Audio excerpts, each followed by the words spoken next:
Hi hello welcome back to my channel. So இன்றைக்கி நம்ம சேனலில் ரொம்ப ஈஸியான, ரொம்ப டேஸ்டியான, ரொம்ப ஹெல்த்தியான ராகி தோசை எப்படி செய்யுதுன்னு தான் பார்க்க போகிறோம். வாங்க எப்படி செய்யுதுன்னு பார்த்துக்கலாம். ஃபர்ஸ்ட் ராகி எடுத்துக்கலாம்.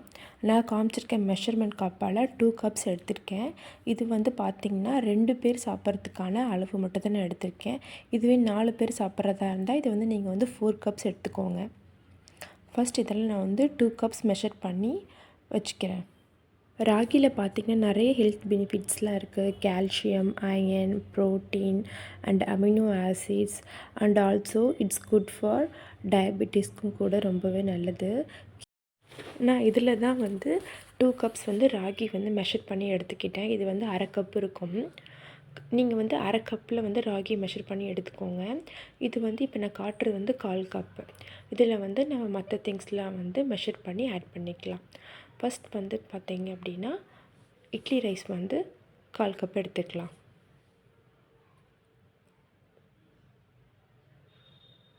ஸோ இதுவே நீங்கள் 4 பேர் சாப்பிட்றதா அப்படி இருந்துச்சு அப்படின்னா இன்னும் 2 கப்ஸ் எக்ஸ்ட்ரா எடுத்துக்கோங்க. அது 4 கப்ஸ் ஆச்சுன்னா இது 2 கப்ஸ் ஆகிடும் உங்களுக்கு.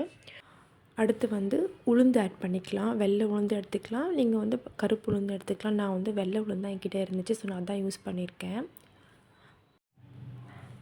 நெக்ஸ்ட் பார்த்திங்கன்னா ரெட் போகா ஆட் பண்ணிக்கலாம். இது 1/4 கப் எடுத்திருக்கேன். ரெட் போகா, சிகப்பு அவல். ஸோ நீங்கள் வெள்ளை அவல் எடுக்கிறத விட மோஸ்ட்லி ரெட் அவலே எடுத்துக்கோங்க. இதுதான் ரொம்ப ஹெல்த்துக்கு ரொம்பவே பெனிஃபிட்ஸு, ரொம்ப நல்லாயிருக்கும். இது எதுக்குன்னு பார்த்தீங்கன்னா நல்லா தோசை கிறிஸ்பியாக கொஞ்சம் சாஃப்டாக வரத்துக்காக நம்ம யூஸ் பண்ணிக்கலாம். நான் இப்போ எல்லாத்தையும் காமிச்சது எல்லாத்தையும் ஒன்றா ஒரு பவுலில் ஆட் பண்ணிவிட்டு 2-3 டைம்ஸ் நல்லா வாஷ் பண்ணிக்கோங்க. வாஷ் பண்ணிவிட்டு சோக் பண்ணிக்கலாம். 4 to 5 hours நல்லா சோக் பண்ணிக்கலாம். நான் ஒரு 4 hours சோக் பண்ணி எடுத்துக்கிட்டேன். நீங்கள் ஓவர்நைட் கூட சோக் பண்ணி எடுக்கலாம். இப்போ கிரைண்ட் பண்ணிக்கலாம். நம்ம கொஞ்சம் கொஞ்சமாக பேட்சாக கிரைண்ட் பண்ணி எடுத்துக்கலாம். ஃபஸ்ட் பேட்ச் நான் கிரைண்ட் பண்ணிக்கிறேன். தேவையான அளவு தண்ணி ஊற்றி நீங்கள் கிரைண்ட் பண்ணி எடுத்துக்கோங்க.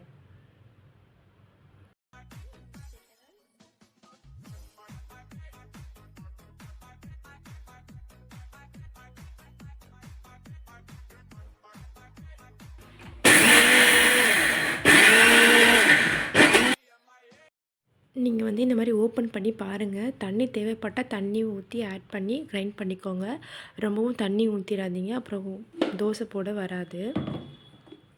கன்சிஸ்டன்சி எப்படி இருக்குன்னு செக் பண்ணிக்கோங்க அப்பப்போ. ஸோ நான் ஃபஸ்ட்டு பேட்ச் அரைச்சி எடுத்துக்கிட்டேன். ஸோ இப்போ நெக்ஸ்ட் பேட்ச் அரைச்சிடலாம்.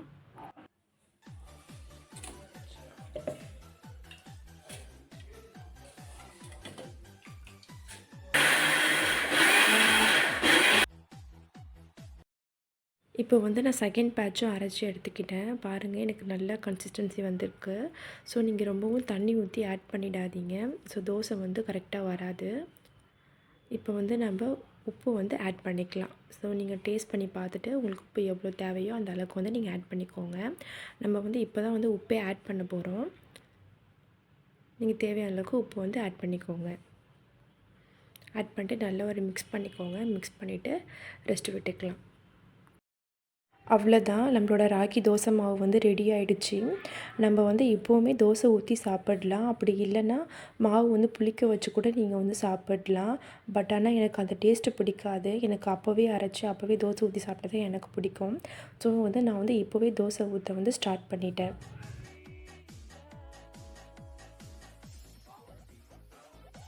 ஸோ நல்லா கல் சூடானதும் நம்ம யூஸ்வலாக தோசை ஊற்றுற மாதிரி தோசை ஊற்றிட்டு ஆயில் நல்லா ஸ்ப்ரெட் பண்ணிக்கலாம்.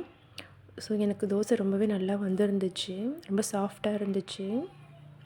ஸோ அவ்வளோதான், நம்ம தோசை ரெடி ஆகிடுச்சு. ஸோ ரொம்ப சாஃப்டாக ரொம்ப நல்லா இருந்துச்சு பார்க்குறதுக்கு. ஸோ இதுக்கு நான் கூட கார சட்னி தான் வச்சு சாப்பிட்ருந்தேன். நீங்கள் யூஸ்வலாக இந்த மாதிரி கிரைண்ட்ஸ் வச்சு பண்ணுற தோசைக்கெலாம் கார சட்னி கொஞ்சம் காரமாக வச்சு சாப்பிட்டீங்க அப்படின்னா டேஸ்ட்டு கொஞ்சம் நல்லாயிருக்கும்.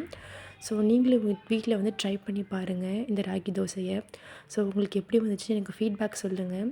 உங்களுக்கு இந்த வீடியோ பிடிச்சிருந்துச்சி அப்படின்னா லைக் பண்ணுங்கள், ஷேர் பண்ணுங்கள், கமெண்ட் பண்ணுங்கள். தேங்க்ஸ் ஃபார் வாட்சிங்.